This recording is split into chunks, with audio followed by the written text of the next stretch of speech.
In today's video, why you should never do cardio after you work out.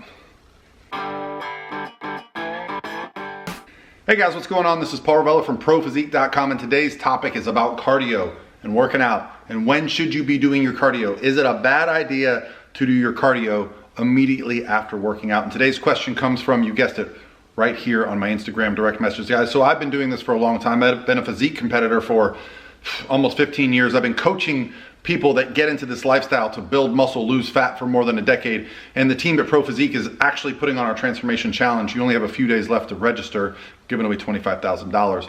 But the point is, I love this stuff. I love understanding. I went back to school to study exercise science and physiology and muscle building and strength and conditioning and all the things that go into an athlete putting on muscle, losing body fat. I wanted to know more, and so I want to help explain to you guys the best way to do your cardio, the best way to do your workouts so that you're optimizing your time. So first, let me start by reading the question. And if you guys like this type of content, hit subscribe. I'm relatively new to weightlifting and love to use the treadmill to maximize my daily steps. I'm using the treadmill for 25 minutes after my lifting session. Is that hindering my muscle growth? Most days I lift and then have a quick protein-rich snack and go walk on the treadmill for about 30 minutes after eating. Still new to this, and I want to make sure I'm maximizing my gains. So I actually love your approach. So if I wanted to say that this was a terrible idea, what I would say was you were going directly from your resistance training and then going into some type of cardiovascular exercise that was going to cause you to really be in a catabolic state, okay? Meaning you don't eat and you're probably doing more moderate intensity exercise. I think you're nailing this approach. Let me explain. The idea of muscle building is that we're breaking down the tissue in our body. When you are resistance training, you are literally breaking down the muscle fibers. The body is going to try to build them back stronger. Now, research is pretty clear on this.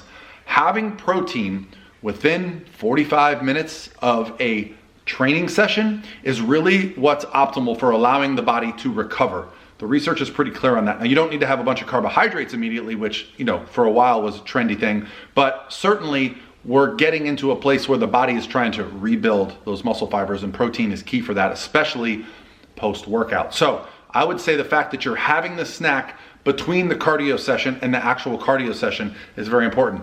Second, let's talk about what type of cardio session that you're doing now after resistance training. Now, if you just trained upper body and you're going to walk, there is zero interference there, right? Because our leg muscles are going to be doing all the work with low intensity exercise walking, right? If you were to tell me, hey, I just had a really tough lower body session and I'm gonna go do some really high intensity cardio, I would say there's probably the possibility that you're gonna get some interference on the benefit of that training session. However, low intensity steady state, such as walking, you're not really gonna be activating the muscles in the same way that you would in a high intensity cardio session. So my favorite approach, if I had to give it my top best way to do it, is to wake up and do your low intensity steady state in the morning, eat throughout the day, then train, then eat after you train later in the day, whether that's noon, whether that's 5 o'clock. And then if you're gonna do a second cardio session, add it after you train while adding a protein meal in. However, it just depends on what you need. If you need a single session at the gym, I think the best approach there is to go to the gym, make sure you have a solid meal before, protein, carb, fat, in a good place so that you have a great workout. Once the workout is over, like you said, 25 grams of protein, a really good source, and then you can do your walking. Low intensity steady state cardio for me is valuable for a lot of reasons. One, I think a lot of people don't consider it the best way for us to reach our physique goals, but you burn a lot of calories just by moving. Secondarily, I notice that it helps reduce my inflammation, it improves my digestion, and overall, it just helps with my body composition to be better. It helps me with being, more on my plan when I see the benefits. I used to fear working out and cardio. I no longer fear them. Concurrently, I think you get the best physique when you're doing a little bit of both. Of course, it comes down to the intensity of your training. If you get to a point where your training sessions are so intense that you literally can't move after, that's very rare. Very few people actually train hard enough to feel that. If you're going in the gym for 30 minutes, 45 minutes, maybe even an hour, doing some bodybuilding stuff with a couple minutes rest between sets, certainly walking afterwards is a great way to do it, and you're nailing it with having a little bit of protein before that cardio. So guys, yeah, I think you should certainly do your cardio after your training if it fits your goals.